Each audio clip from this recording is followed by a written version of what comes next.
سلام نوار نیوخ. چطورین آقا؟ ما امروز قراره بریم بزرگترین فروشگاه کتاب فروشیه داخل کوره رو بهتون نشون بدیم. همراه با کی؟ همراه با پدر. سلام، امیدوارم حالتون خوب باشه. با اولین لایو 2 نفرمونه با هم داریم میریم بگردیم میذاریم. با بیا این ور سن الله. بیا نظر تو بگو راجبه. خیلی خوبه، خیلی خوشحالم که با هم دیگه داریم میریم و دوستان عزیز اگه هر سوالی داشتن ما پاسخگو هستیم و امیدوارم برنامه خوبی باشه. و چون تو چه نفس میزنی؟ استوری گذاشتی گفتی تو مترو من به خاطر اینو آوردم که اگه یه وقتی حمله کرد جوابشو بدیم اینو بزنیم نمیشه. سلام آقا، ما امروز اومدیم مثل همیشه هر شب لایو داریم دیگه. از پدرم با ما هست، میریم میگردیم حالش رو ببریم. امروز میخوام بریم یه کتابخونه که گفته حسین الله ببر اون کتابخونه هست خیلی بزرگی نشان بده. بعد من نفهمیدم چی گفت ولی پیداش کردم. بله ما ترک هستیم. سلام دوباره. هم مریجره. حالا بریم میخوایم راهو بهتون نشون بدیم ببینیم چی میشه دیگه. یه ذره اطراف نشون بدیم، یه ذره صحبت کنیم. بله پدرم هستن. چقدر بابات باحاله. قربان اولم. خواهش میکنم. مرسی. در مورد چی صحبت میکنیم؟ در مورد خودمون، در مورد زندگی. خب بابا نظر تو بگو. اولین لایوی که با من داری میری چه حسیه؟ بچه‌ها جی هوب. نه یه بار دیگه بگو. جی هوب دادا. وای بابا تو نمیدونی جی هوب کیه که. بابا رو باید بیاریم تو خط آرمی. بابا به تو آرمی شو. آرمی هم دیگه. آرمی احسن. کدوم بایست کیه؟ اون یک چی بپرس. اون میرم. نه بگو جدی کیو خیلی دوست داری؟ سریع بگو. حالا بعدا میگم رمز دیگه. نه بگو سن پرسپولیس یا استقلالی اونو بعدا میگم. پس الان آرمی. آره. بیا به سمت ما. من آبجی آرمی. خیلی اومدم سمت. بچه‌ها پدرم هم آرمی شد. تمام شد رفت. چون من نمیتونم تحمل کنم اگه کسی آرمی نباشه. غیرت دارم، خیلی هم غیرت دارم. فقط تبلیغاتو ببین. تبلیغاتو نگاه. چه ویارم دلش می‌خواد زوزه بکشه.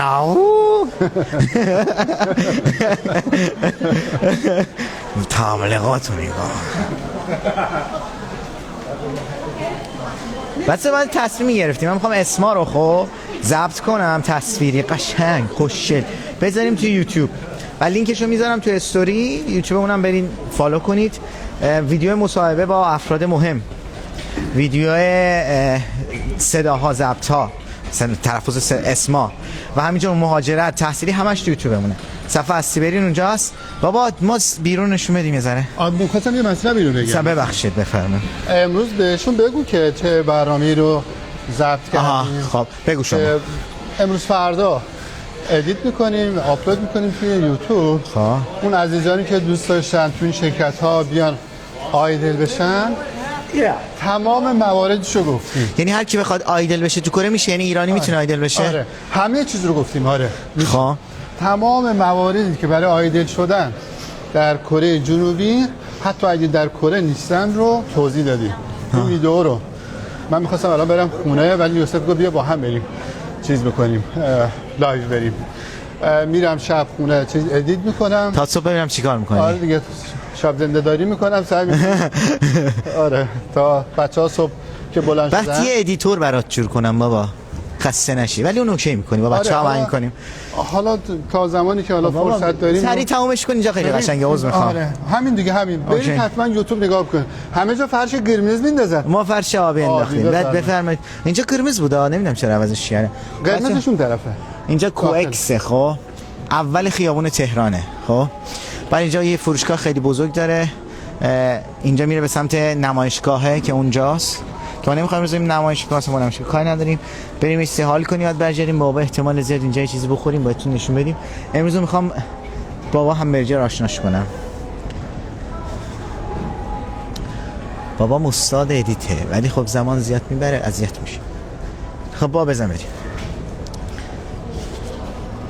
هر سوالی مربوط به چیز بود، تحصیلی بود، مهاجرت بود، آموزش بود، همش تو یوتیوب ما بذارید. ما پاسخ میدیم اونجا، براش ویدیو درست میکنیم، مصاحبه میکنیم، کمک میکنیم، دانشگاه رو معرفی میکنیم که کامل بشه دیگه. اینجا علشی نس نگه. این پسر تکیه داده بود دروازه نمیشه. بوریس سن الله. باشه. درست اومدیم بابا. بله با من به امید تو اومدم ها. ظاهرا درست اومدی ولی باطنا نمیدونم. ببینیم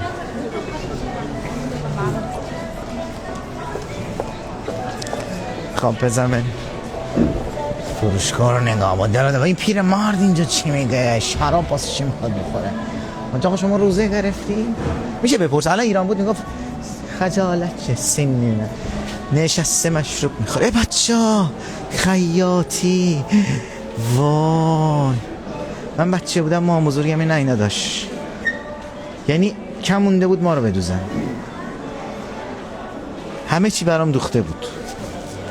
الان یه لباسم برام دوخته تنم میکنم از ما قهوه‌ای رنگ جون ما بزرگم برام دوخته. خانم‌ها اینجا رو ببینن عشق کنن.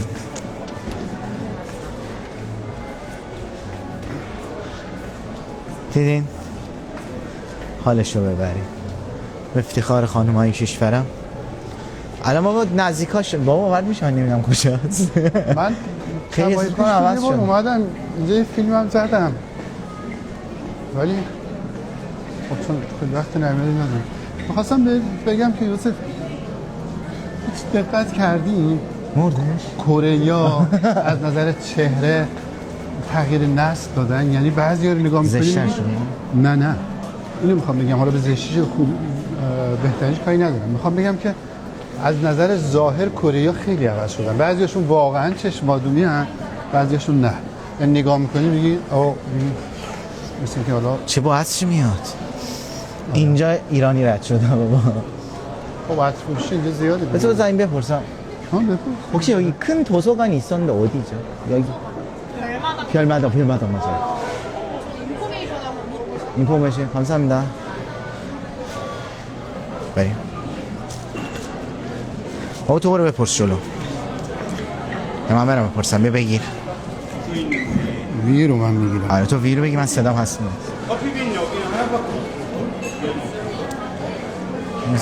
별마당 어디인가요? 감사합니다. بریم بابا بده زنون دید دسته ترسید سری من جواب داده به خدا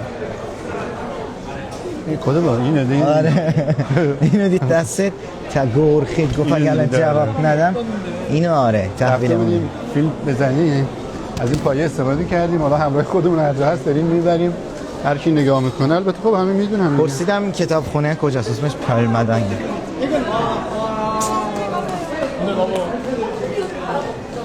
داریم میریم یه کتاب فروشی بزرگ هست کنارش همش عکس بس شین رابز بچه‌ها یکی از عشقای من اینجاست بستنی تو 20 بیت مادرینه جز بربری برای من حساب میشه.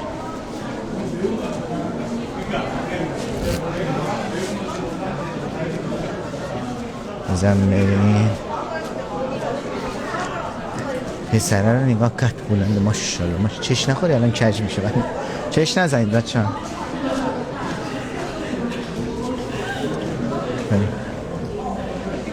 به رسیدیم کرمدن حیات ستاره فارسیش میشه.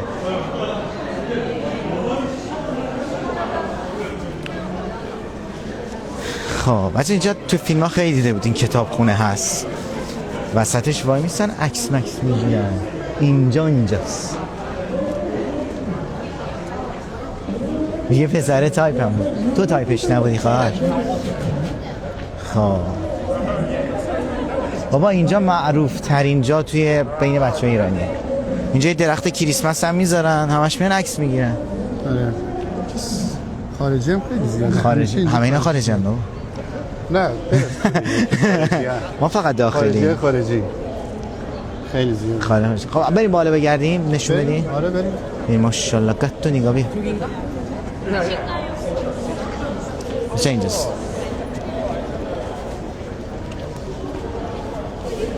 کرمدنگ این خیلی معروف ولی اون کتابی که اون بالاست خواهشم مال 100 سال پیشه بابا چون عوضش نمی‌کنن که حوصله ندارن. خب بریم بالا ما که کتاب نمیخونیم ولی بریم نشون بدیم اینا رو همه رو خوندیم ما خوندیم اینا رو ما تزیین کردیم و داشتیم اونجا. بچه بابا اصلا ادای کره ای صحبت کردن نه یعنی آقا یا فیلم نگی فیلم به حد انگلیسی آمریکا فرست یا ترکی کانال و ترکی کن بابا تبریزی بزن بچه ها اینجاست. یه کتاب بردارم براتون بفرستم، نمیفهمم چه کتاب خونهشون این شکلی. اینجا میتونی کتاب بخونی، استفاده کنی، عشق کنی. خیلی قشنگه. تو هم قشنگه قربان اون. خیلی قشنگه. خب میخوام بریم ویو رو ببین، فقط ویو رو ببین. من دیگه حرفی ندارم. آدم دلش میخواد زوزه بکشه. براتون یعنی جای زوزه بکشم. واو. بعد یه جا بشینیم. بعد یه جا بشینیم. خب بشین. الان یا بعدا. بشین من فیلم بگیرم. بیا واسه بگیر. اینو بکشیم بریم بذاریم اینجا. دو تا کنار هم بشینیم. آخه میخوام این اطراف رو نشون بدم. تو اطراف نشون بده. فقط صدات میاد اگه چیزی گفتی. خیلی بده من. آره داشته باش. من اینجا هر مخاطبی اینجا بشینیم. بابا اینو برام واسه کن اینجا. من اطراف نشون بدم. خسته شدی؟ می‌خواستی من بگردی ولی دیگه نمی‌کشی. نمی‌خوای بیام؟ داغونه این داغون آقا. آرکی نه باشه. چند سالته بابا؟ من چند سال می‌خورم. حدس بزنم. 10 سال. 10 سال. 9 ساله. حدس بزنم وقتی اومدی میگم چند سال. باش وقتی من حدس بزنید وقتی اومدی میگه چند سال. میگه باش نگاه. آشنا کنین کتابخونه کره‌ای. خب چه کتابخونه‌اش خوشگله. اینجوری دختر پسر رو میشینه اینجا. نمیدونم اون چون بالاست باز چی گذاشتن این بالا. خب بیار پایین بخونیم. ما که نمیخونیم ولی بیار پایین. آره دیگه بیا پایین که ان فارس ترکی بیا پایین میشه ان. ولی زشت اش ادامه میدیم.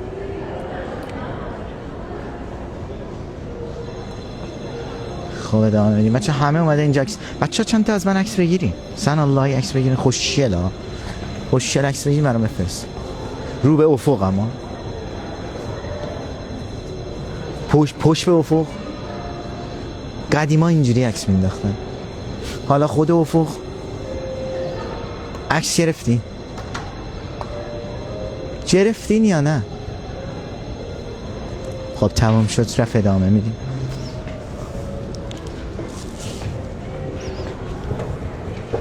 خب به فضاش قشنگه قربان اولم. فضای دلت قشنگه عزیزم. چشات قشنگ میبینه. همون کتابخونه معروف هست دیگه.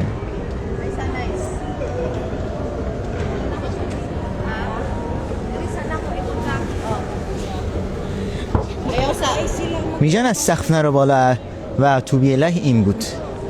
من از سقف رفتم بالا براتون نشان دادم. بریم اونور ببینیم قشنگ چقدر قشنگه. سبحان الله ببین ماشاءالله. اصلا با دل آدم حرف میزنه. زلنسکی بدبختم اینجاست. ترامپ هم که داره با همه داره باهاشون بازی میکنه با گویشون. دیگه نمیگم با چی. نمیشه رئیس جمهور کره از چه به فنا رفت. گودبای. چقدر قشنگه خدای. دلت باز شو حالش رو ببر. همچین استادی داشته باشی دلت بازم میشه دیگه قربان الله. بریم اونورم نشان بدم. استارباکس بچه‌ها چیزه جعبه های ستاره فارسیش میشه. واقعا چقدر زایه است. اصلا اینا دارن کتاب میخونن نه دارن عکس میگیرن. میدونستم این قیافش نشون میده کتاب خونه.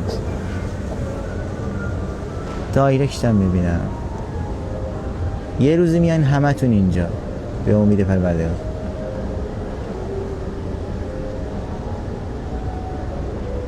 میشه منم به فرزندی قبول کنیم؟ من خودم اصلا ازدواج نکردم. کیو به فرزندی قبول؟ هنوز بچه‌ام.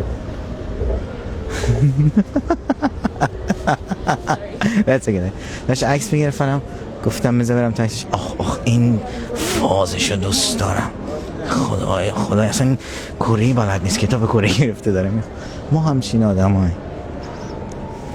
یه 2 دقیقه وایسا. چرا وایسم؟ نیه به کدوم دلیل؟ بچه کدوم کتابو میخواین براتون بفرستم بخونید؟ من چه میدونم شما کتاب خوندید. شما تهش میارید اینستا استوری های منو چک میکنید ولی کدوم کتابو میخواین؟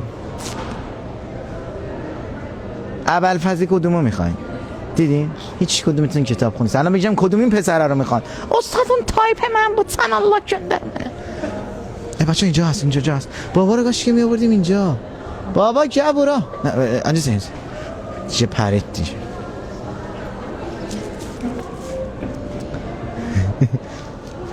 این پسره رو براتون تور کنم با کتابش با هم. اشانتیون چند؟ 50 نبود، 1 52 53 50 دنده به دنده.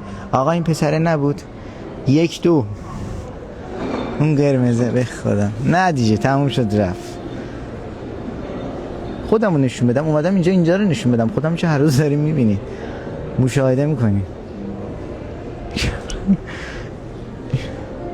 نگاه کن فیو رو نگاه. بذار از این منم زوزه بکشم.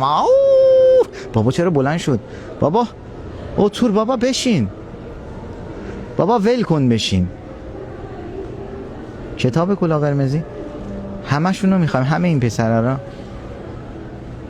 بابا گفته بیام پایین. بچه ها فوش دادیم. بابا میخواد بیاد پایین.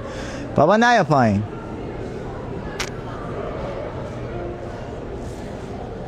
بذار ببرم جلو ببینیدش. فقط در حسرت یه آه میخوام. تموم شد رفت. به همین سادگی یه هلو رو از دست دادین. هی بشینین پای گوشی درس نخونین. دیپلم با معدل بالای 18 داشتین الان اون تور شما بود.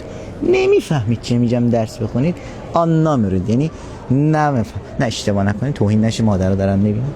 بچه‌ها کدوم کتابو میخواین مرد؟ وای عاشق اینجام قربان اولم. بچه‌ها یه کتاب ماشه نمیفهمیم چی میگه ولی خب جوشی که اوپونا میگه باز کننده سرمایه. یا جانی تهاگر چروپا گودم چیجگر متندگو اوسونیدا. میگه هنوزم با این چه فارغ شدن ولی نمیتونن کار پیدا کنن در عجبن. شوپامو کسنا با کشنا 식당을 운영하는 사람 중소기업을 운영하는 사람 모두 창사가 안 된다. 걱정이다.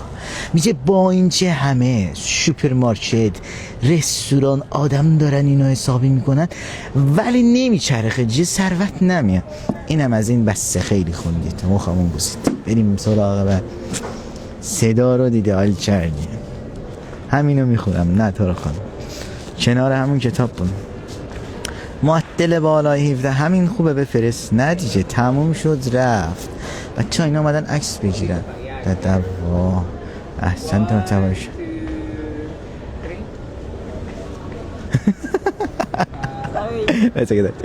آقا ما زدیم الکی میخونی. نه پروردگاری قشنگ خوندم. کسایی که قرآن چند الله کتاب میخوام. نه دیگه بس تو همون فارسی تو بخون معدل 18 بگیر بیا کاره. آفرین. درس بخونید بچه ها. درس رو ساده نگیرید. بابا من اینجام. بابا منو باخترید دید. منو باخترید دید. بابا برم. آها اینجا برم. بابا بیا اینجا. بیا آفرین بیا. بیا بچه ها بابا رو کشیندیم پایین.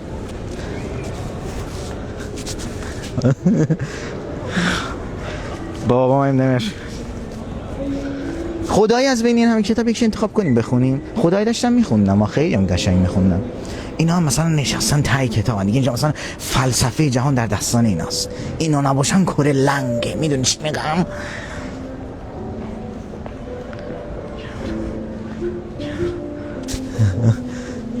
اینا هم که اومدن کتابخونه گوشی ببینن. اینا هم شهری هم خیلی فارسی صحبت جدی ما بکنم فارسی هم میزن.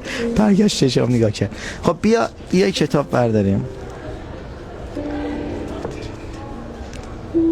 یک کتاب خدایی یک کتاب برداریم مثل آدم بخونیم. سن اللهی دارم میگم. فقط بزنیم موضوعش چیه. موضوعش در و داغون نمیشه. مثلا غمی که در تنهایی نابود شد. چیزی من اینو بخونم نابود میشم. من اینجوریش آره.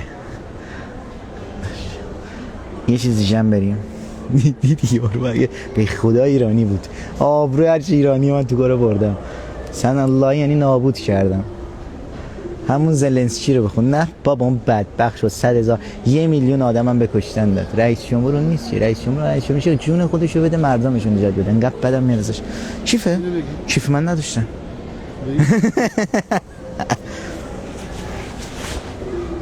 اوکی شد. خستگی تموم شد؟ آره تموم شد. خستگی الان دیگه خسته.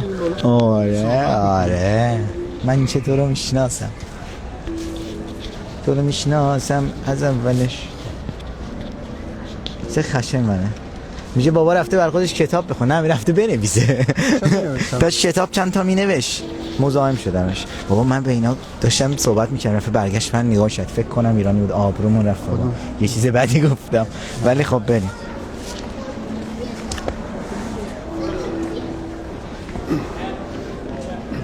خب بابا چی بخونیم؟ بابا چی بخونیم؟ بابا یه کتاب انتخاب کن بچه‌ها میجن برامون تعریف کن بخون. سلام بابا نمیدیم که کتاب بخونیم براشون که یه ذره یه قاری برو، یه قاری یه جز چند تا است؟ چند آیه است؟ یه آیه. آخه ماه رمضان چیه؟ نه دیدم تو اونجا داشتی میخونی. نه نخوندم سنان. خیلی عالی بود. میگه فقط بابا تیپش خراب نشه. احسنت. حواسه بابا خدا این جرم نیست، اینو درار. چیکار کنم؟ اینو درار. ها اینو واسه چی اومد؟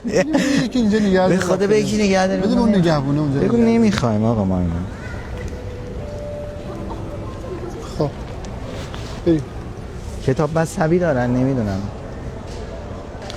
اینجا قشنگه، اینجا مجله است، من خوشم نمیاد. بریم یه جا بشینیم حس کتاب بگیریم، یه چند تا عکس بچه‌ها ازام بندازن بابا. به خدا همین قضا تو فیلم‌ها می‌بینید بزرگی همین قضا، کلش همین بود. کلاً بهتون نشون دادم. عشق کنید. سوالی نبود، کتابی نبود، مسئله‌تون. چرا جواب نمیدین؟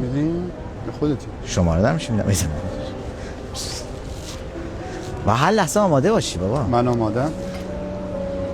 خب کتاب میخواد عکس بگیرن، یه جا وایس قشنگ عکس بگیرن، بعد یه جا وایسین بچه‌ها عکس بگیرین. نه خدایی عکس قشنگ بگیر، فدایی داریم. آماده این؟ آماده این؟ بابا بیا ویو رو غمگین کنیم. بابا بیا اینجا. بابا میخوام ویو رو غمگین کنم. نه بابا غلط کردم. میگم بزن بچه‌ها ویو غمگینه با پدر. به هم زدی. به خدا نابودش کردیم. این بیافتای نوشته ویو غمگین، نگاه استیل مردو، نگاه خودت مرد. نه بابا دو هم اول تو وایسا بزن تو نه سن الله بیا تو رو خودت چی اول وایس بیمت با بریم عقب، بریم جلوتر هستیات یه ذره مایل به کی ما شما قشنگ وایسا بابا وایسا من قدم بیا رد شو. گرفتین استایل رو دیدی فدات بشم من. بابا یه رخ تو رخ گرفتین بچه ها بگیرینه. بابا یه دونه بیا زاویه پشت داشته باشن. نه هیکلو ببینن. نه بابا تو بگیر. من یه بچه های زاویه پشت هادی چوپانی ها حال کردین. آقا هادی من معذرت میخوام. اوکی شد گرفتین. ارسال مستقیم کره دستتون درد. خب بریم بابا بذارید چه بریم اطراف نشون بدیم. بعضی از دوستان دیدم میگن که جواب بده. خب الان چون داریم قدم میزنیم اشکال نداره سوالایی که پرسیدین شما بپرسین بعد دوباره خب چرا نمیشینیم جواب بدیم سوالاشون. آره بریم. همون بالا بودیم خوب بود جا نیست دیگه. بالا بودیم. این دور رو نشون دادی کلا کاملا. این مرده رو آره نشون. این دور رو بیا دورت نشون دادم دیگه. دور به این زودی ها. نه میگم یعنی بریم یه چرخ. آها یه چرخی بزنیم. اونجوری کرد. اونجا صندلی خالیه ها راحت میشه. کو بچه‌ها کتاب اینترنتی هم هست. تبلت کسی نمیخواد بفرستم ایران رو. وای چی شد؟ دست سرم کرد صدا بچه‌ها صدا بابی بریم ما نمیخوایم تو کتاب بخونیم. بچه‌ها آبرو هرچی ایرانی من بردم. هیچ نگین بابا مستقیم بریم. بابا یه رفعه ببین سمت چپ یه ببین سمت چپ. ما هیچ کاری نکرد. حله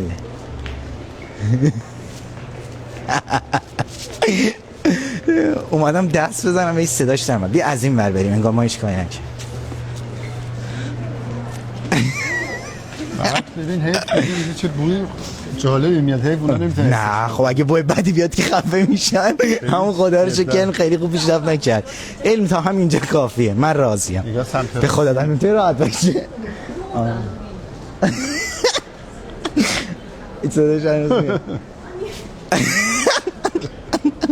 اصلا علم خوب. اینجا بشینیم؟ نه بابا این همه جا اومدیم ما رو اینجا بردیم. راحت میشه.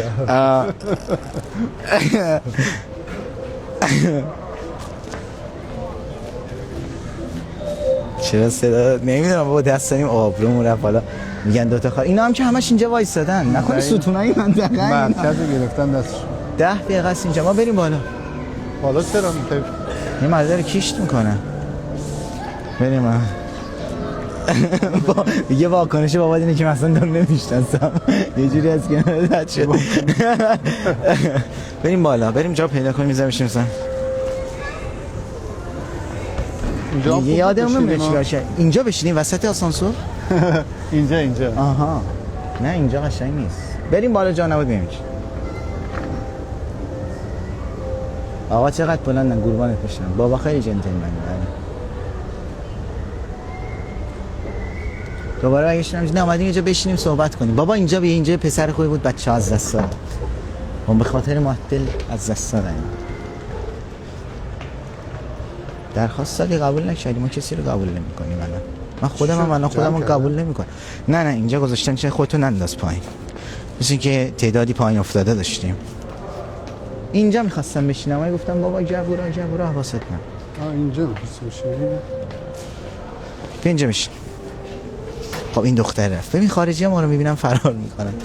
کره نکن همشون رفتن. بابا از ابهت اینو دیدن درس دیدن بابا. همه رفتن نگاه کن نشون بده فقط همه دارن فرار می‌کنن. بابا خب اون چیه گرفتی دستت اومدی وسط کتاب خونه منم باشم فرار می‌کنم. هر چی بخواد حرف بزنی یه دونه بود.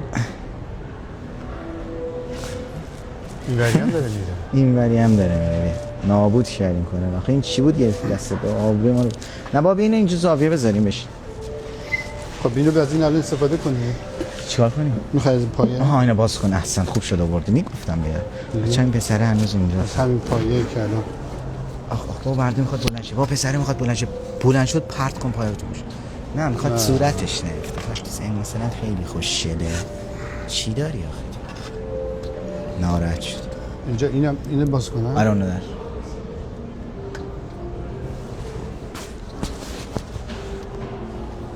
کدومو باید باز کنم بابا؟ نه آخه میگم اون پایش چجوری به این وصل میشه؟ تو بده من دیگه. من مردی. بابا صحبت کن. من دوستان عزیز رو ببینم. سلام مجدد عرض میکنم خدمت دوستان عزیز. الان دیگه ما میشینیم اینجا، هر سوالی داشتید به شما پاسخ میدم. هر سوالی؟ نه الان ساعت 8:20 شبه دیگه، این ساعت دیگه وقت رفتن دیگه. نه میگه چرا نوشته چرا گذاشتن رفتن. الان جای دیگه هم نگاه بکنید ببینید دارن میرن دیگه.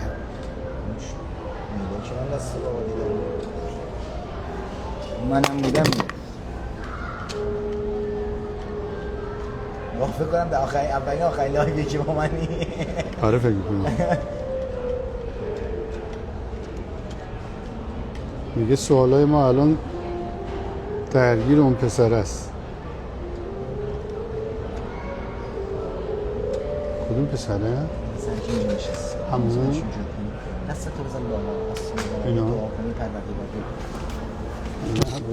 خب اینو بگیر.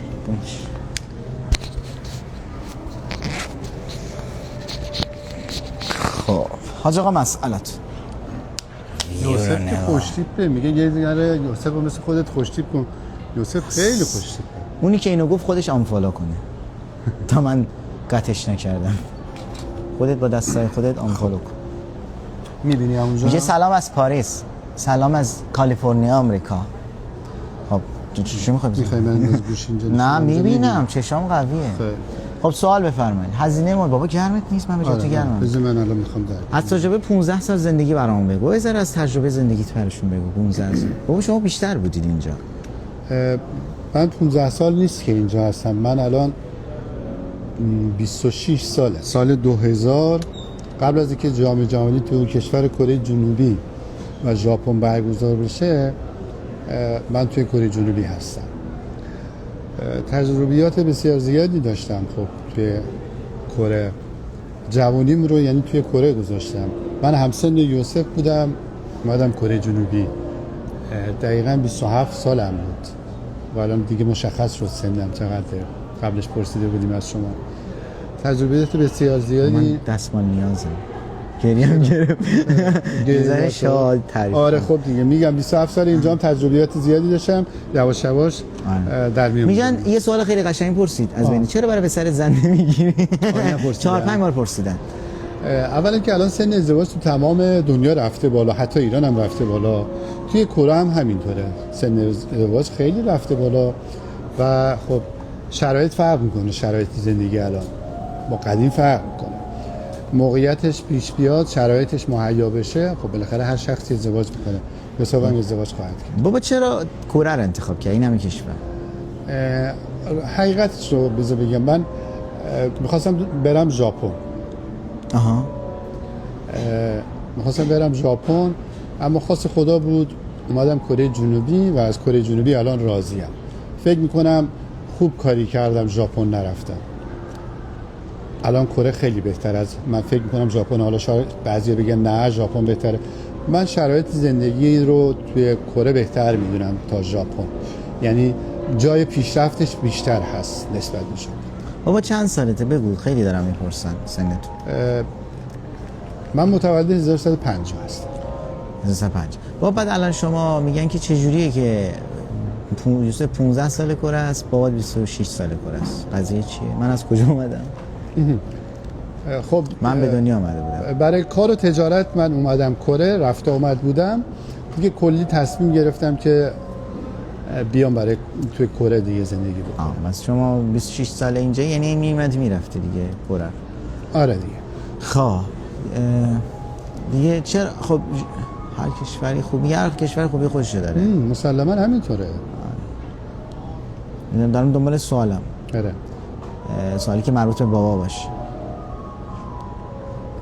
کره میگه عالیه، واقعا کره عالیه. آره. در مورد بورسیه GPS پرسیدن. بابا ما راجع به مهاجرت و راجع به تحصیل کجا اطلاع بخوان میتونیم به دست بیارن از ما؟ ببین اگه ما بخوایم توی اینستا حتی فیلم بلند اگه بذاریم توی اینستا، چون همینطور فیلم ها زیاد میشه بعد به مرور اصلا ناپدید میشه. یکی هم بخواد پیداش بکنه خیلی سخته. فیلم بلند دیگه. آره فیلم های بلند، حتی فیلم های کوتاه هم سخت میشه.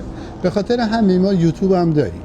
خب توی یوتیوب شما میتونید تشریف ببرید، هر موقع فرصت بشه من و یوسف، یا فرصت نداشته باشه یوسف، من خودم تنهایی در مورد مهاجرت، تحصیل، زندگی ویدیو دارم آپلود میکنم، دارم تهیه میکنم، ادیت میکنم، آپلود میکنم، میذارم یوتیوب لایک کوریان. حتی بنویسید لایک کوریان تو یوتیوب میاد.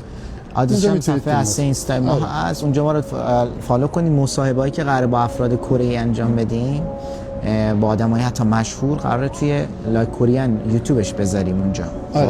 و تلفظ اسماتون رو که برای من فرستادیم ما لیست بندی کردیم اونجا، قراره تلفظش رو به صورت ویدیو بگیم. شما میتونید اسماتون انتخاب کنید، تلفظش رو بشنوید و حتی فیلمش رو ضبط کنید. الان 120 چند هزار نفر هستن، 4-5 هزار نفر هستن. حتی اگه نصف همین تعدادم یوتیوب رو چیز بکنن، سابسکرایب بکنن، به سرعت فیلم‌ها بیشتر آپلود میشه. خب ما متوجه میشیم که مشتاق خیلی زیاده، بیشتر فیلم‌ها رو آپلود میکنیم، برنامه‌های بهتری میذاریم، تهیه میکنیم. پس این همکاری رو بکنید که یوتیوب رو برید سابسکرایب بکنید و هر پیغامی دارید در مورد تحصیل و مهاجرت و اینا، چه اینستا بپرسید چه یوتیوب، ما توی یوتیوب ویدیو تهیه میکنیم و جوابتون رو با یوتیوب با ویدیو میدیم که همیشه ماندگار باشه. بتونید صحبت اونجا ببخشید اونجا احترام میذارن به خارجی‌ها. الان به شما سوال بذار من کلی توضیح بدم. احترام به کره‌ای‌ها نسبت به تمام خارجی‌ها، براشون کره‌ای‌ها فرق نمیکنه. چرا؟ میتونیم چند تا کشور جدا بکنیم. آمریکا قضیهش توی کره فرق میکنه. آمریکا رو تو هر شرایطی توی کره بهش احترام میذارن. به خاطر چی؟ به خاطر پاسپورتش، نه به خاطر انسانیت بودنشون، نه به خاطر مثلا شخصیتشون. نه ببین توی کره به انسان‌ها دو جور احترام میذارن. احترام یعنی شرایطش فرق میکنه. شما اگه توی محیط دانشگاه باشین باید بسیار خوب برخورد میکنن. ملیتشون مهم نیست، آفریقا باشی، آسیا باشی، اروپا باشی، برخورد خوبی باید میکنن. استادا این کارو میکنن، دانشجو هم همینطور. اگه از اونجا بیای پایینتر توی ادارجات بیای، یعنی کارمند بشی، بازم بهت احترام میذارن، اما یه ذره کمتر شده. صاحبکارا و همکارا از توقع دارن، پرسجو میکنن و توی زندگی تو دوست دارن در بیارن، یه جوری سعی کنن به سلطه بکشن تو رو، مثلا اختیار تو رو داشته باشن. و اگه از ادارجات بیای پایینتر بری قسمت کارگری، توی کارگری یعنی به عنوان یا بی سواد بخوای بری توی کارگری کار بکنی، کارگری یعنی هیچ مدرک تحصیلی نداری، اونجا اصلا بهت احترام نمیذارن. میگن باید کار به ما تحویل بدی، برخورد خیلی بدی میکنن. اما توی جامعه کره هیچ تو رو نمیشناسه، اونجا باید خوش برخوردن، احترام بهت میذارن، مخصوصا اگه چهرت یه مقدار مثلا سفید پوست باشه، به سمت اروپایی ها بخوری، احترام. کره چیزی مثل لاتاری داره بخوایم؟ بله داره. میشه از خارج هم ثبت نام کرد؟ ثبت نامی نیست، شما میتونی بخری، روز جمعه میخریش. منظورم که از خارج هم میشه خرید؟ میشه خرید، میشه. سایت هایی هست یا فکر نکنم بدونیم، اگر بدونیم بعد راجبش هم ویدیو درست میکنیم در اون مورد برای شما. آره میشه خرید، ولی خب نمیدونم اگه پول به حسابشون در بیاد آیا بهشون بدن نه. بابا زبان کره سخته. ببین تجربه 26 ساله. هر زبانی شما حتی اگه الان بری دانشگاه 2 سال زبان کره یاد بگیریم، هر چقدر بلد بشین، شما وقتی وارد جامعه بشی، وارد دانشگاه بشی، متوجه میشی که اصلا کره‌ای بلد نیستی. چون چیزی که توی آموزشگاه یاد میدن با صحبت‌هایی که توی جامعه انجام میشه خیلی فرق میکنه. شما تازه توی دانشگاه متوجه میشید، توی جامعه ورود میکنی میگی اینجا چقدر حرفش فرق میکنه. چون توی دانشگاه، توی کالج بهتون کتابی درس میدن، این میدا همش جملات آخرش میاد، ولی میری تو جامعه اصلا کسی این میدا استفاده نمیکنه. از یو استفاده میکنن بیشتر، یا دیگه خیلی صمیمی بشن یو رو هم برمیدارن. به خاطر همینه شما 2 سال که زبان میخونی، فکر میکنم 1 سالم باید توی جامعه باشی که عادت بکنی به صداها. وقتی عادت کردی تازه بازم اونجا متوجه میشی که لغت خیلی کم داری. شما در مورد مثلا داروخونه داری میری صحبت میکنی، یه دارویی میخوای بخری، متوجه میشی اوه چقدر لغت کم داری. اونجا جستجو میکنی، لغت‌ها رو یاد میگیری. مثلا میخوای بری تو محیط کار، میبینی لغتت کمه. تو آرشگاه میخوای بری لغت چند تا داری. سالمون روزه میگیرن کره‌ای‌ها؟ نه، کره‌ای‌ها 50%شون بودایی هن، 50% دیگه شون باقی میمونه، 25%شون حدوداً مسیحی هن و یه مقدارشون نه که بگم 25%، حدود 10-15%شون بیدینن و باقی ماندهش ادیان دیگه هن. سطح درآمد و رفاه چجوری؟ ببین اینجا اینجوری نیست که شما پولی که در میاری سر ماه بگی که خب خدایا چیکار کنم، کرایه رو ندادم، نمیدونم پول دانشگاه رو ندادم. نه، حداقلش حقوق معمولی $2500 شما میتونید حساب بکنی. معمولی گفتم. آره، $2500 شما میتونی حساب بکنی. حالا بین 2000 تا $2500 حقوق شما دریافت میکنی، کرایه خونه میدی، خرج زندگی تو میدی. البته میگم این برای یه نفر ها. اگه شما 3 نفر 4 نفر باشین با $2500 نمیتونی زندگی بکنی، بس باید درآمدت هر کدوم 2500 3 تا 4 تا 2500. چه سنی برای مهاجرت خوبه و آیا شیطان پرست هم هستن یا نه؟ شیطان پرست نه. دین اول کره بوده. آره نه به اون صورت الان زیاد نیست. ببین چه سنی برای مهاجرت خوبه، هر کسی نسبت به اهدافش اون موقع تصمیم میگیره مهاجرت بکنه. یکی 40 سالگی میگه خب حالا من تجارتمو میخوام برم از کره شروع بکنم، اوکی اون موقع خوبه. یکی میگه نه من 18 سالگی میخوام برم مهاجرت بکنم برای تحصیل تو کره جنوبی، اون موقع خوبه. اون شخصیه، نمیشه گفت. صدا اوکی درست. آره بستر یه ذره دور. صدامون که راحت میده دیگه. آره اون شخصی، هر کسی میتونه تصمیم بگیره چیه. یکی من دیدم نوشته شغل پدرت چیه؟ من سعی میکنم سوالات شخصی رو جواب ندم. خب بگو مدیر فروشی شرکتی. خب حالا دیگه یوسف گفت من مدیر فروش شرکت خارجی بین‌المللی توی کره جنوبی هستم. منم مدیر یکی از شرکت‌های دیگه هم توی فروش. حالا غیر از اون خودم بیزنس‌های دیگه هم دارم. کمترین سن چه سنیه که برای مهاجرت بخوای بیا؟ دیگه اگه خب بخوای راحت رفاه داشته باشیم 18 سالگی دیگه بهترینشه. 18 سالگی هست. سلام خوب. خب یه سال دیگه جواب بدیم و بریم. نظر چیه بابا؟ نه حالا دوستان آسیم آره دوستان اگه دوست دارم میتونیم باشیم صحبت. چقدر دوست داشتنی قربونتون بشم. کالج زبان چجوری؟ بابا برای کالج زبان چه اقدام کرد؟ میشه اقدام کرد. اتفاقا توی لیستا نوشتم یه برنامه میذاریم، یه فیلمی تهیه ویدیویی تهیه میکنیم، کاملا توضیح میدیم که شرایط اومدن کالج، سنش، هزینهش طی 2 سال چقدر زمان میبره و هزینه داره، اینا رو همه رو به شما توضیح میدیم. پس ما قرار راجع به رشته‌هایی که مربوط به بورس اینا توی یوتیوبمون بذاریم که صفحه اصلی برن، توی بیو لینکش هست. 100%. اینجا ما رو سابسکرایب کنن، مصاحبه‌مون، آموزش. حالا یه ویدیو آماده کردیم برای اینکه چجوری بیاین تو کره آیدل بشین، حتی ایرانی‌ها، حتی افغان‌ها، حتی تاجیک‌ها، حتی ازبک‌ها. امشب من اونو ادیت می‌کنیم می‌ذاریم. و اینکه خیلی دوستتون داریم. با بریم یه ذره مسیرم نشون بدیم، یه ذره راه بریم. بذار باشون صحبت بکنیم. فکر می‌کنم احتیاج دوست داریم باشون صحبت کنیم. چون وقت نمی‌کنیم زیاد دور هم باشیم. آره باز سوالی دارم بپرسن. در مورد همه رشته‌های تحصیلی ما براتون فیلم تهیه می‌کنیم و می‌خوایم بریم یه زاویه دیگه باشیم. زاویه‌مون هم عوض بکنیم. همراه ما باشید. فقط کیف منو می‌تونی. آره من میارم. بریم دقیقاً اونش.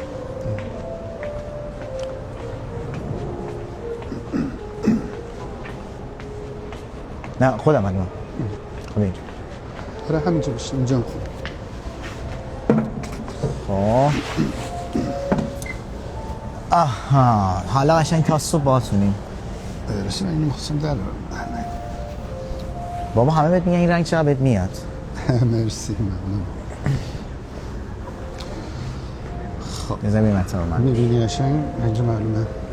خب سوالی که دارید بفرمایید ما شما پاسخ میدیم. باید چه چیزایی برای آیدل شدن داشته باشیم؟ اونا گفتیم توی ویدیو.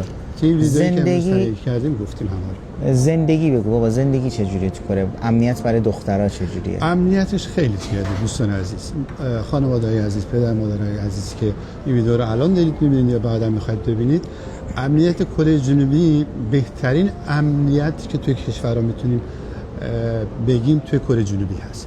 شما نصف شب هر موقع هر زمانی تو هر کجای کره، نه فقط سئول، شما شهرهای دورم باشین، یه دختر خانم تنها، یه خانم تنها نصف شبم بیاد بیرون بگه من میخوام برم قدم بزنم، هیچ کسی بهش نمیگه بالا چش دبروه، هیچ کسی. چرا؟ بخاطر که تمام قسمت‌های شهر دوربین هست. اتفاقی اگه بیفته از دوربین چهره میگیره، خب متوجه میشن میان دستگیرش میکنن. به خاطر همین خیالتون راحت بشه از نظر امنیت. چه اتفاقی؟ قیمت خونه چجوریه؟ من پیدا کرده بودم بالای $2 میلیون خریدش. ببین خونه ها خیلی زیاده، خونه هایش به خصوص شهر سئول برابری میکنه با قیمت خونه ها توی لس آنجلس و کالیفرنیا. شاید هم بیشتر. بیشتر. چرا؟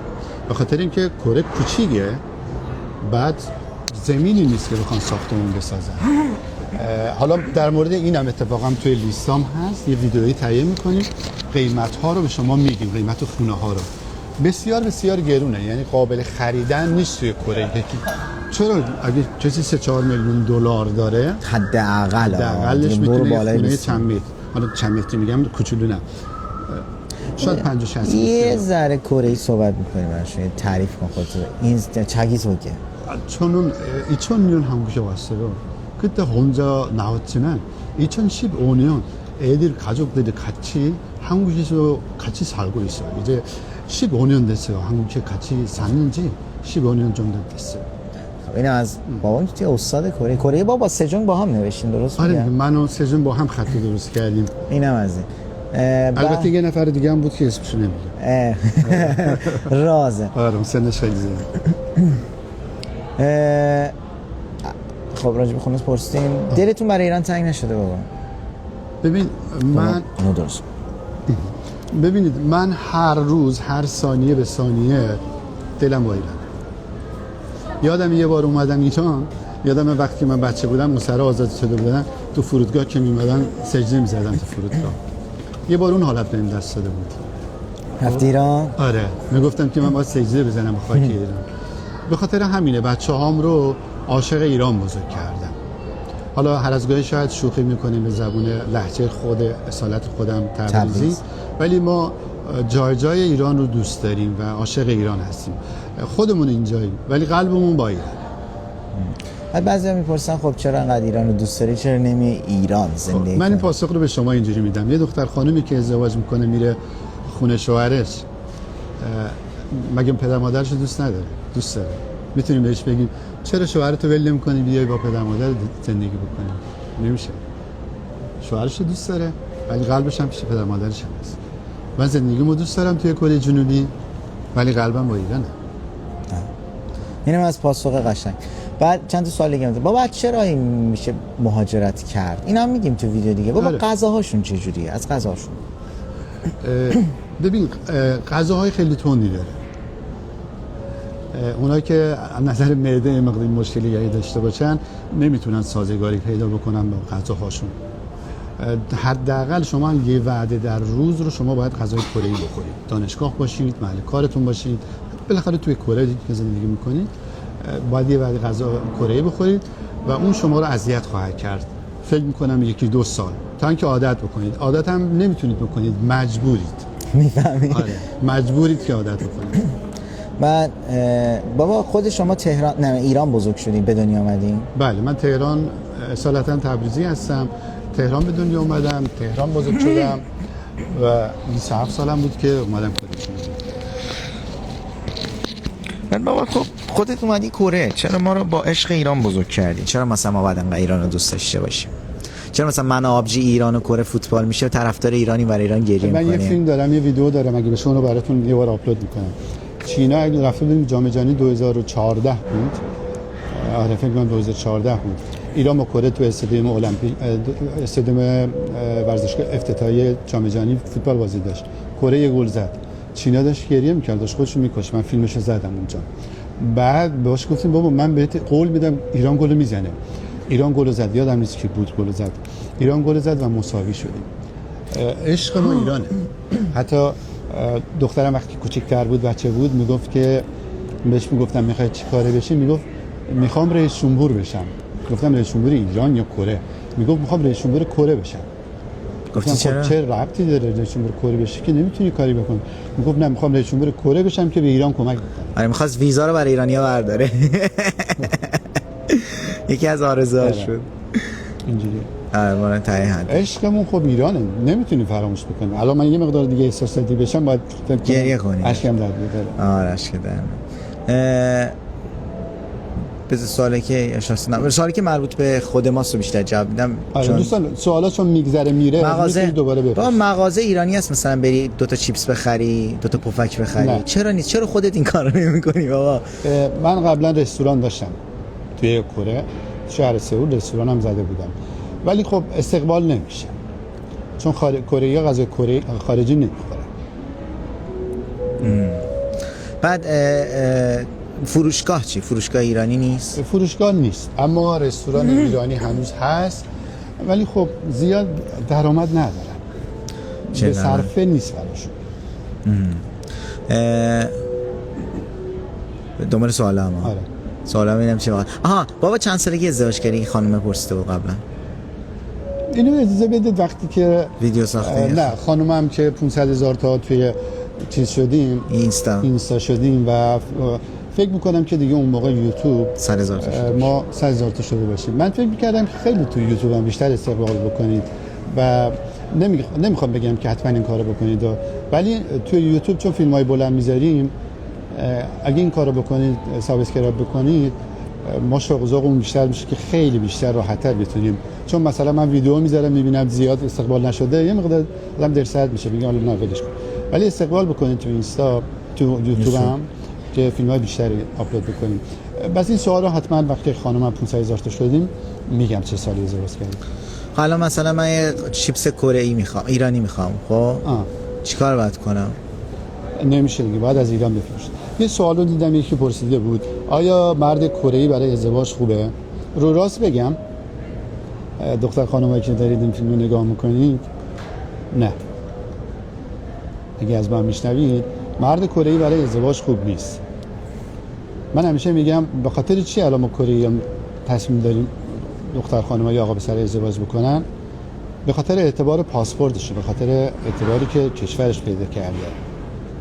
چرا هیچی علاقه هم نیست با افراد مثلا بنگلادشی ازدواج بکنن؟ به خاطر چی؟ پس معلوم نیست. من بعضی‌ها رو میشناسم که 45 سال پیش با ایرانی ازدواج کردن. چرا موقع با ایرانی ازدواج کردن؟ پاسپورت ایران. به خاطر پاسپورت ایرانی اعتبار داشت. الان برعکس شده.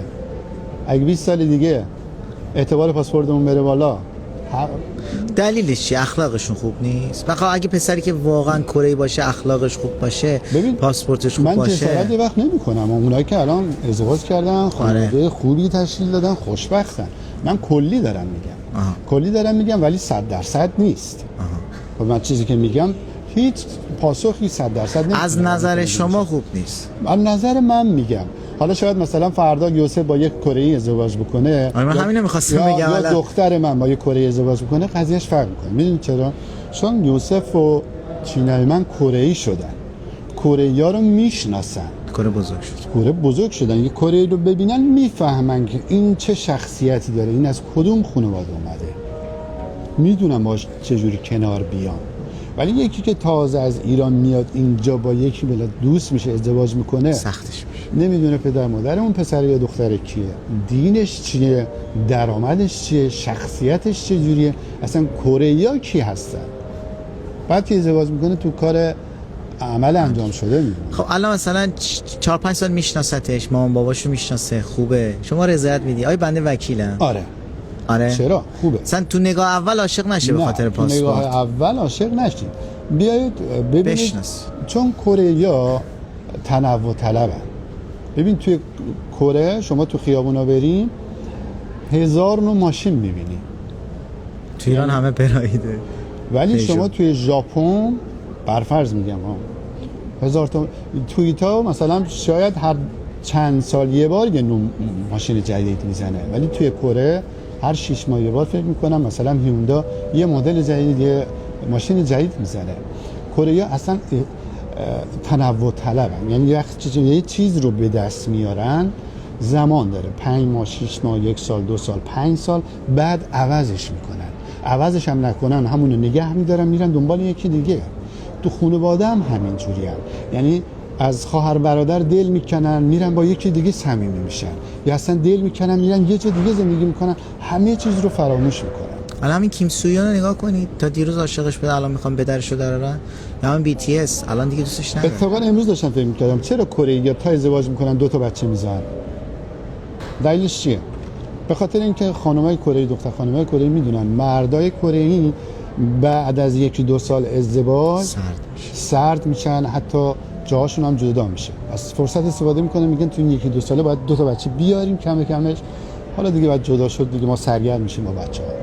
کره این خصلت داره. ولی خب اگر اومده باشین کره شخصیتشون رو بدونین، ولی باید اینا رو در نظر بگیرین که بابا میگه دیگه. آره اینا رو در نظر. از روی دلسوزی گفتا کسی ناراحت نشه. خواهش من میکنم. نظر خودم رو گفتم. حالا شاید یه ایرانی دیگه بیاد صحبت بکنه بگه که نه کره اوکی. خب من طبق 27 سالی که دارم اینجا زندگی میکنم به نظر من اینجوریه. من میگم اول شناخت پیدا بکنید. ایران نیست که بگی خب قومشو میدونم، مثلا من رفتم با قوم فلان ازدواج دارم میکنم، اون قوم رو همه رو میشناسم. شما قوم کره‌ای رو که نمیشناسید. با 1 سال 2 سال حتی مطالعه کردن که نمیشه شناخت کرد. باید باش زندگی بکنید، باید اون کشور با اون فرهنگ بزرگ بشید، بدونید میتونید تحمل بکنید اون فرهنگو. 1000 نوع فرهنگ هست دیگه توی کشور کره. همین. اگه نه من همتون رو دوست دارم، مثل خواهر خودم میدونم، مثل برادر کوچیک خودم میدونم و دوست دارم که خوشبخت بشید. من آرزومه که ایرانی که میاد اینجا ازدواج میکنه مثل همین دوستان، بعضی از دوستان ازدواج کردن موفقم، من میبینم چقدر خوشحال میشم. میگم خب خدا رو شد به قولی پرچممون بالاست. اینجوری نیست که بزنن تو سرش بگن این ایرانیه بابا ولش کن بهش اهمیت نده. اونا رو خوشبخت میبینن، منم احساس خوشبختی میکنم، افتخار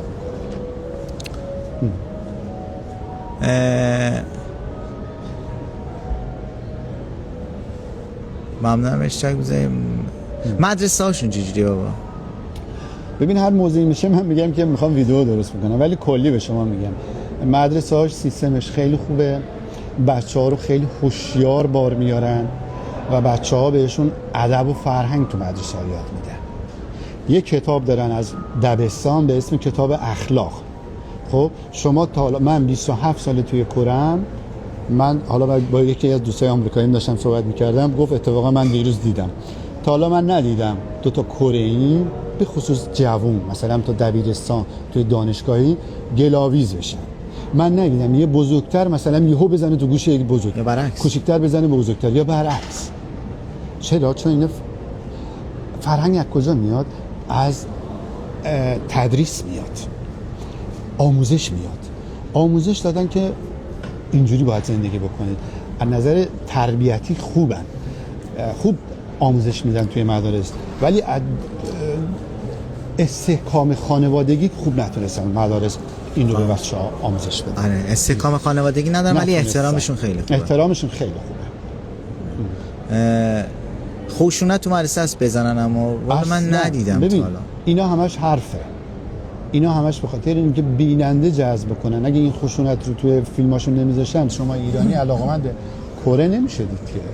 این یه علاقمندیه. الان دختر من، دختر من سال‌هاست تو مدارس کره تحصیل کردن، نه شنیدن نه دیدن که یکی مثلا بزنه تو گوش این نفر دیگه. الان حتی توی مدارس جلوی کامپیوتر معلم دوربین هست، مستقیم وصل به دفتر مدیر، اون کلا وصل ضبط میشه به مادر پدرها. توی مهدکودک‌ها تمام پدر والدین میتونن بچه‌هاشون رو مستقیم ببینن. خب کدوم بچه میتونه حمله بکنه به یکی دیگه؟ اخراج میکنن از مدرسه. الکی نیست، مثل هفتیر کشی میمونه. مثلا میگن تو آمریکا هر جا بری هفتیر میکشن، همه جاش اونجوری نیست که حالا بگیم مثلا قسمتی از اسم این برم، حالا کدوم شهر فلان شاید اونجوری باشه. توی مدارسش هم حتی همه جا یا حتی یک نقطه هم من نشنیدم تا حالا.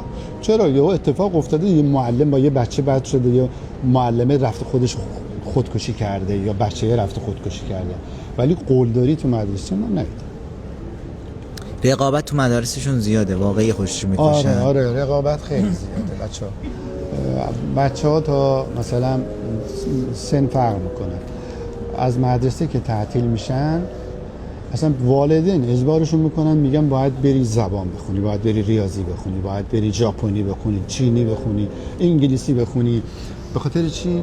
به خاطر اینکه بتونی بری توی دانشگاه خوب قبول بشین، بعدش مثلا به جای بری توی شرکت معمولی کار کنی، بری توی سامسونگ کار بکنی. سامسونگ مثلا ماهیانه 5000 تا 6000 دلار حقوق میده، تو شرکت معمولی مثلا 2500 دلار حقوق میده. به خاطر این راست میگم، به خاطر فضای رقابتی بچه دار نمیشن، بچه‌هاشون مثلا میترسن چه اتفاق براشون میفته، این دلیلشه یا نه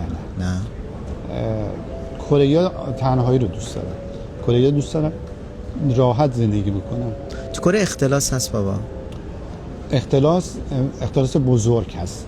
اختلاس بین اتفاقا مقامات هست، تا بین مثلا افراد عادی مثلا توی شرکت اختلاس بشه. تو شرکت‌های بزرگ هست اینجوری بگم. مثلا تو سامسونگ این یکی میکشه بالا میره. آره، یا می‌بینی چند میلیارد کشیدن و رفتن. بعد توی کره اینجوری اگه تا 10 سال نگیرنش، خب طرف قانون چیز میشه، تبرئه میشه، به خاطر همین پول میکشن بالا، میرن تو زندانای فیلیپین پول میدن، اونجا زندگی میکنن بابا. بعد برمیگردن کره، دوباره زندگی خوبشون ادامه میدن. یکی پرسیده پزشکی توی کره هست پزشکی هست. فکرشو بکن، مثلا من بگم که چیزی میگم، یه کره‌ای میتونه بیاد مثلا توی تبریز بره پزشکی بخونه. من تبریزی کدوم دکتر رو قبول میکنم؟ اون دکتر تبریزیه رو یا ایرانیه رو قبول میکنم، یا میرم پیش سوئدیه؟ نمیرم پیش کره‌ای، چون مثلا من میگم آقا من دلپیچه دارم، تا بیام بهش توضیح بدم دلپیچه دارم، قرص سردرد میدم. با توی کره شما اگه پزشکی هم تحصیل بکنی، حق کار به شما نمیدن. معتاد هست تو کره؟ نمیتونید مکالمه بکنید. معتاد نیست. معتاد چرا؟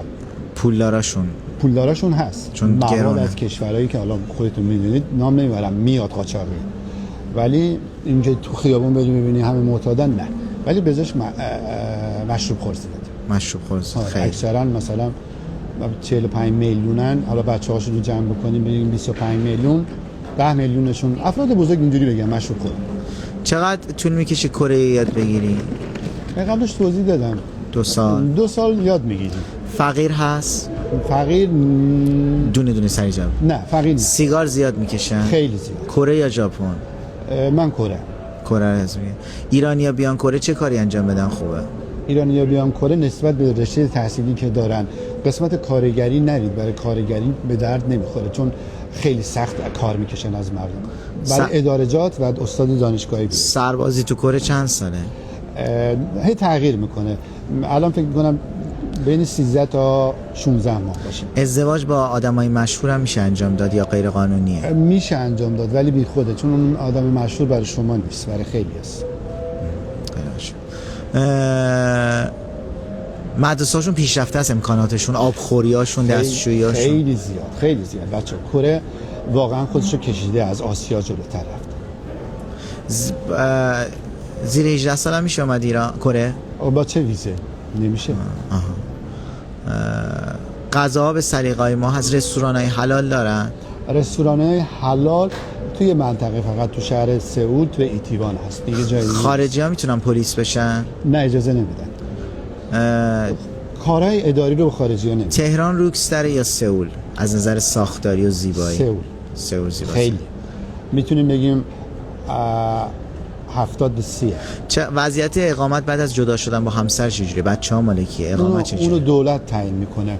اگه شما پاسپورت داشته باشید تو همون پاسپورت باقی میمونید، ولی اگه هنوز پاسپورت نگرفتید دولت فقط به شما اقامت به شما میده، پاسپورت کره دیگه به شما نمیده.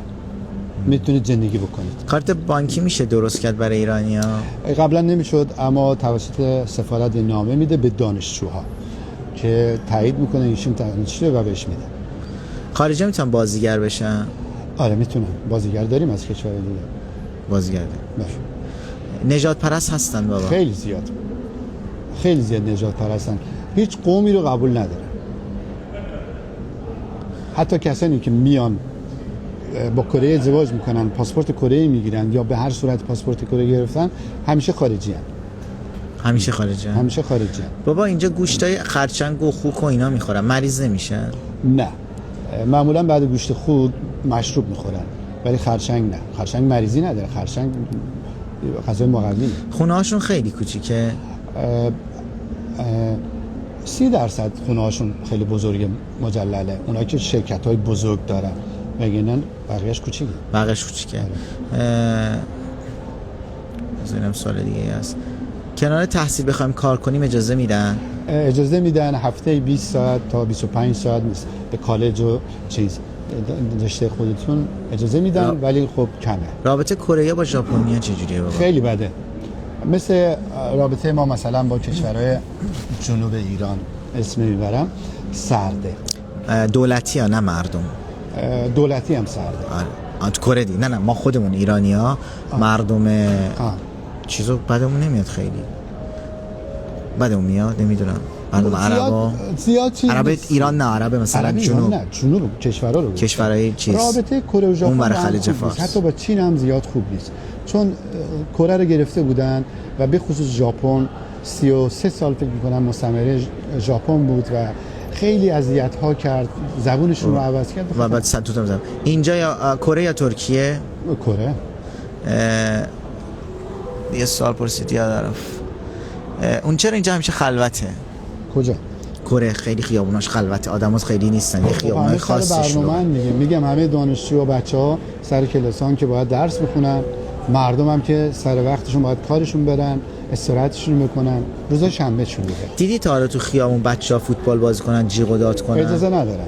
اجازه ندارن. آره تو هر جایی نمیتونن بازی بکنن. ورزشگاه هست، چمن مصنوعی هست. سربازای آمریکایی تو کره چقدرن؟ سربازای آمریکایی فکر می‌کنم 40,000 نفر باشه. 30 تا 40,000. آره.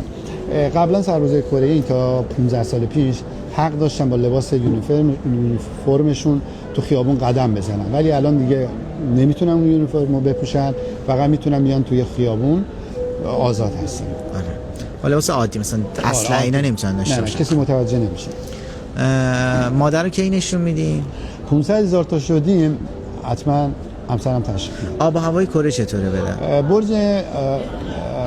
برج 7 گرما شروع میشه تا برج 9 میلادی هوا گرمه. برج 7شون بسیار بارندگی، اصلا فصل بارندگیه. بعد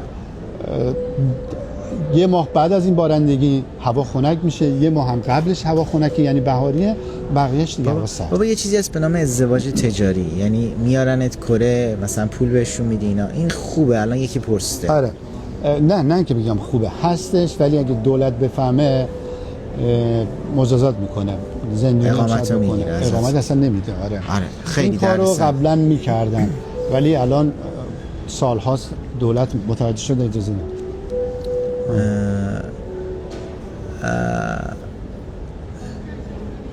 اشتباهه دیگه، در کل اشتباهه، چون آیندهتون از دست میدید. ببین در مورد رشته ها میپرسن، شما هر نوع رشته ای رو که فکر میکنید توی کره میشه تحصیل کرد، اینو کلی به غیر از پزشکیه دیگه، اونم جراحی نمیشه تحصیل کرد، اونجا که مربوط به جراحی. آمریکا یا کره کدومو ترجیح میدی بابا؟ اگه مثلا الان شما بودی بخوای بری آمریکا یا کره، از نظر امنیت، زندگی، آینده، کدوم انتخاب؟ راستشو بگو. 50 آمریکا 50 کره، یعنی تو رفت آمد. یعنی جفتش انتخاب می‌کردی؟ آره جفتش. آمریکا رو نمیشه ازش گذشت بچه‌ها، به خاطر سرعت پیشرفتی که تو جهان داره. قدرت. به قدرتش کاری ندارم، ولی کشوری آزاد. بخوای ازدواج کنی تابعیت بگیری چه راهی وجود داره؟ ازدواج میکنی 5 سال طول میکشه تا به تابعیت بدن، زبان کره باید مسلط بشی، در مورد اونم ویدیو درست میکنم. آره خیلی سیمجینتون میکنن که ببینن رابطتون واقعیه یا نه. بعد به سنتون هم گیر میدیم، مثلا نمیتونی با 30 سال بزرگتر از سنت ازدواج کنی. شاید خود کره ها بتونن ولی خارجی زیاد اجازه نمیدن. ما اونجا که من میدونم آره اینا هم باید دقت کنن. آره بعد من BTS رو دوست دارم. من و پدر و خواهر آرمی هستیم. چجوری تحصیل تو آلمان یا کره؟ تحصیل تو آلمان یا کره؟ من کره. من آلمانی واقعا، من توی دانشگاه آلمانی هم خوندم، فقط 3 ماه خوندم، یعنی 1 ترم خوندم، فقط پاس کردم. آلمانی خیلی سخته. الان دوستانی که واقعا تو آلمان هستن بهشون تبریک میگم، آلمانی هم زبان سخته. چه کارهایی ممنوعه تو کره انجامش؟ اشکال برید سوال بعدی. اینا رو میخوام ویدیو درست کنیم. بارزترین ویژگی مثبت و منفی کره ها. مقاومن در هر کاری، بارزترینش اینه. تو هر کاری مقاومن، تا دقیقه 90 کار میکنن شدیدن تو هر کاری. و منفیش اینه که سستن در خانواده سست. ازدواج با خارج با کره‌ای نه اینی قبلا پرسیده بودید. وضعیت ورزش چطوره؟ تو ورزش قوی ان کره‌ای ها؟ تو ورزش ایران یا کره؟ میخوای مثلا حرفه‌ای کار کنی؟ ایران. آره ورزش ایران قوی تر، حتی فوتبالش. همه ورزش ایران قوی تر از کره است. نه منظورم از آینده و خب آینده کره خب بیشتر، مثلا اگه بری المپیک مدال بگیری دیگه تا عمر داری جدآباد تامینه. آره الان یه دختره تو باله روی یخت بود، 5 روز داشتم فیلمشو با چینه نگاه می‌کردم، 2 تا مدال المپیک گرفته بود. یعنی جد در جد دیگه اینا پول میگیرن ماهی چندین هزار دلار بهشون دولت میده. ولی تو ایران شاید مثلا توی کره مدال بیاری تا لحظه مرگت هر چقدر که فکر کنی بهت پول میدن. گفتن کار پیدا کردن اون چجوریه توی کره؟ کار پیدا کردن شاید بگم خوب باشه یا آسون باشه، توی کار موندن سخته. توی کار خیلی اذیتت میکنن، چون یه کاری میکنن، چون کره صبورن، یه کاری میکنن اول صبرتو بسنجن، ببینن تو چقدر صبر داری. اگه صبوری نگرت میدارن، باید میسازن. صبور یعنی چی؟ اگه بردهشون میشی، نه که برده آنچه، یعنی بتونن باهات رفاقت بکنن، اینجوری بگم بهتره. نه واقعا بردگی. غذای ایرانی یا کره؟ 50-50. بعضی موقع میگن که عجب غذای کره، بعضی موقع میگم نه غذای ایرانی. 50-50. گروه اصرار میشه، ما همه گروه ها رو دوست داریم، ولی من بابا رو به زور، چون من آرمی هم کشیدم سمت آرمی. آره دیگه. گروه رو میشناسم. چطوری؟ عادت غذاییشون چیه بابا؟ چیا میخورن خیلی؟ ببین اولا چیز میخورن، سرخ کردنی نمیخورن، خیلی کمه. بعد غذای مثلا دیروز داشتم فکر میکردم کالباس و سوسیس و همبرگر چرا یه مقدار کالباس و سوسیس تو غذاشون اصلا نیست، خیلی کمه. خارجی ها شاید بیان بخورن. مثبت و منفی ازدواج چیه با کره ای؟ مثبتش چیه؟ مثبتش اینه اقامت کره رو میگیری، منفیش اینه که زندگیت پایمال میشه. آره. زندگی نداری، دور از شوهرت داری زندگی میکنی. اگه این اتفاق الان هم نیفته 10 سال دیگه میفته، یا با زنت. اختاپوس زنده میخورن واقعا؟ آره میخورم. شما تا حالا خوردی؟ من خیلی خوردم. آره من اکثر غذاشون خوردم. پاکیزگی چجوره؟ خیابوناش تمیزه واقعا؟ خیلی تمیزه. خب من یه ویدیویی گذاشته بودم قبلا، یادمه گفتم مثلا اینجا کره سیگار نمیکشن، یکی گفته بود حالا ایرانی به تو کره، نه چرا نمیکشن، بیا نشون. چرا تو بازارشون بری، تو خیابونش مثلا کثیفه، ولی اکثرا سعی میکنن تمیز بکنن. نه هر کسی دیدگاهش نسبت به تجربهشو داره میگه. خب آره. اگر کسی میخواد با ما مثلا مخالف باشه یه ویدیو درست کنه بگه نظر من اینه. آره. ما یه ایرانی‌ها بعدی که داریم میگیم افشاگری. من الان یوتیوبو باز میکنم، خب جد آباد طرفو افشاگری میکنم. به تو چه؟ اگه واقعا زندگی خودتون رو نشون بده دیگه. ما با کسی دعوا نداریم، با عنوان کسی هم نیستیم. ما داریم نظر خودمون میگیم. مخالف یه یوتیوب بزن، ما رو بکوب، ما بیشتر پیشرفت میکنیم، دست در نکنه. من 80% میگم کره تمیزه، حالا 20% جای دیگه. میشه خواننده شد تو کره جنوبی؟ میشه. خب مسلط باید بشی دیگه. من میتونم الان برم مثلا توی مناطق عرب نشین خواننده بشم، من آذریم، باید به عربی مسلط باشم دیگه. مسلط باشی به کره و شرایط دیگه رو داشته باشی حتما میتونی. میتونی. بابا راجع به کسب و کارا کی میخوای ویدیو برام درست کنی؟ همه این کسب و کار؟ آره انواع کسب و کار. خب بگو داری درست میکنی؟ دارم درست میکنم. ببین من ویدیو دارم هر روز دارم درست میکنم. یعنی وقتی که فرصت پیدا میکنم میام خونه میشینم فقط پای کامپیوتر که بتونم ویدیوها رو درست بکنم. به روانشناسی چقدر اهمیت میدن؟ یه سوال پرسید این داشته باش، نوجوان دیده باشه سیگار بکشه، دبیرستانی‌ها بعضیا پسراشون رو من دیدم آره سیگار مخفیانه میکشن، ولی مغازه‌دار حق نداره به اون سیگار بفروشه، چون بری مغازه‌دار بگی سیگار یا مشروب میگه کارت شناسایی تو بده. کارت شناساییش اگه مثلا زیر 19 سال باشه بهش نمیده. بابا حق زنان تو میگی خیلی سایز. آره. حق زنان چجوریه؟ حق زنان احترامشون، حقوقشون بالاتر از مرد است تو کره. یعنی حتی از میتونی بگی سوئد و فنلاند بهتره؟ به نظر من بهتر بود که کره رئیس جمهور زن انتخاب کرد. آره. پس خیلی بهتر. به زنها خیلی امتیاز میدن. خیلی بیشتر از اون که فکر میکنیم. خیلی امتیاز میدن. به خود کره حالا نمیدونم. من تا حالا ندیدم توی کره یک مثلا بگن که یه مردی مثلا به زنش مثلا زنشو زد. تو کره؟ آره من ندیدم. قبلا بودش. نه جدیدن ندیدم، ولی من حتی خودم میدیدم. سال 2004 بود 3 بود، من یادمه میدیدم که مردا زناشون رو میزدن. اون موقع خیلی زیاد بود. به خاطر همین قانون گذاشتن که زنا اومدن بالاتر. بازنشستگی تو کره چند ساله؟ نسبت به کاری که میکنی بازنشستگی بهت میدن دیگه. فکر میکنم 65 سن بازنشستگی. بابا 500,000 تا بشیم 1 میلیون بشیم کی پاسپورت کره تو به ما نشون میدی؟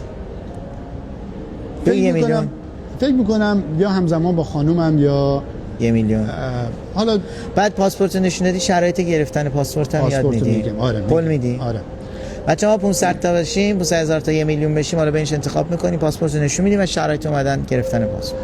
و دوستان اگه ما توی یوتیوب به خصوص اینستا بشیم 1 میلیون تا بین 2-3 میلیون و یوتیوبمون بشیم فکر میکنم بین 100 تا 200-300,000 تا یه کار خیلی بزرگی میخوام بکنم برای ایرانی‌ها. پس بچه‌ها یوسف با هم 100,000 تا 200,000 تا به نفع شماست. خیلی یوتیوب ما رو سابسکرایب کنید، تو پیج اصلی اینستامونه برین بزنید سابسکرایب کنید، لایک کنید. بابا قول داده 200,000 تا بشیم یه کار باحال می‌خوایم کنیم برای ایرانی‌ها. که تا به حال هیچ کسی نکنه. کسی حتی کره هیچ کسی تو دنیا انجام نده. نگیم تا اون موقع. نمیگیم نه. اگه بپرسیدم نمیگیم دوستان، فقط ما کمک بکنید یوتیوبمون به بین 200,000 تا گفتم تا چند تا یه کاری برای ایرانی‌ها می‌کنیم که عشق کنن. آره به نفع ایرانی است که باور نمیکنن ایرانی. اینو نمیخواستم بگم ولی خب احساساتی شدم. احساسه نه ولی خب شد نگفتی چیه. من نمیگم. مثل تو هم میدونی. من میدونم. آره با هم صحبت کردیم. توی آدرس یوتیوب خواستن توی چیزه صفحه اصلی اینستاگرام تو بیوه برید اونجا. ما اصلا همینجوری بنویسید لایک کورین چسبیده به هم، لایک کورین تو یوتیوب میاد.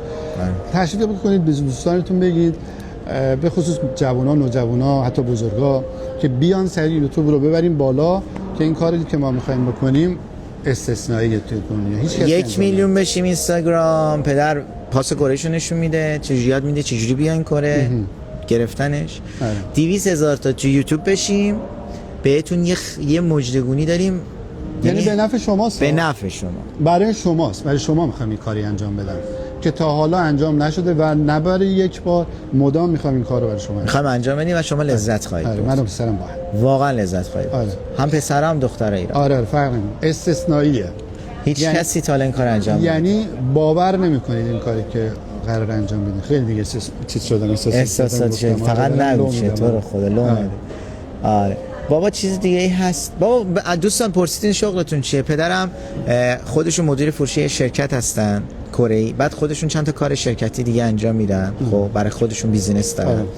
منم تازه فارغ التحصیل رشته فوق لیسانس شدم و هم توی شرکت کار میکنم و کارهای بیزنسی خودم هم دارم. عزیزانی که دوست دارم با کره اگر در ارتباط کاری باشن، خرید و فروش انجام بدن، به ما اگه دایرکت بدن، ما اگر بدونیم میتونیم باشون همکاری کنیم، شرایط همکاری هست، در خدمت هستیم. هر کسی که دوست داره همکاری و اینم بگم هر کسی که هر نوع سوالی داره مشاوره بخواد، ما رایگان باهاش انجام میدیم، به شرطی که توی یوتیوب باشه. آره قبلا مثلا توی اینستا میگفتیم که اگه میخوام مشاوره میخوایم یه ساعت مشخصی رو انجام میدادیم که مثلا هزینه میگرفتیم، ولی دیگه الان کلا هر مشاوره شما درخواست کنید ما راجبش ویدیو درست میکنیم، رایگان در یوتیوب میذاریم که هم شما لذت ببرین هم دیگران. دوستان خیلی ها پرسیدن چطور بریم توی یوتیوب شما. این لایو که تموم شد من و یوسف همینجا با هم یه دونه فیلم کوتاه درست میکنیم و اسم یوتیوبمون رو تو همون صفحه میذاریم، صحبت داریم میکنیم، هم تو استوری هم به صورت ریلز. اشکال نداره، میتونید همون رو نگاه بکنید تو یوتیوب بزنید برید. فقط اگه ما از فردا اگه بشیم ما 200,000 تا تو یوتیوبمون، اون کاری که من و یوسف میخوایم برای ایرانی انجام بدیم شروع. بابا حالا بیا به کره‌ای، به ایرانی، و چون ما آذری هستیم دیگه، تبریزی هستیم، به آذری، به این سه تا زبون ما تبریک بگیم عید. و نظرت چیه؟ من کره‌ای میگم، شما ایرانی بگو، تبریزیشو بایرامز مبارکم با هم بگیم. آماده؟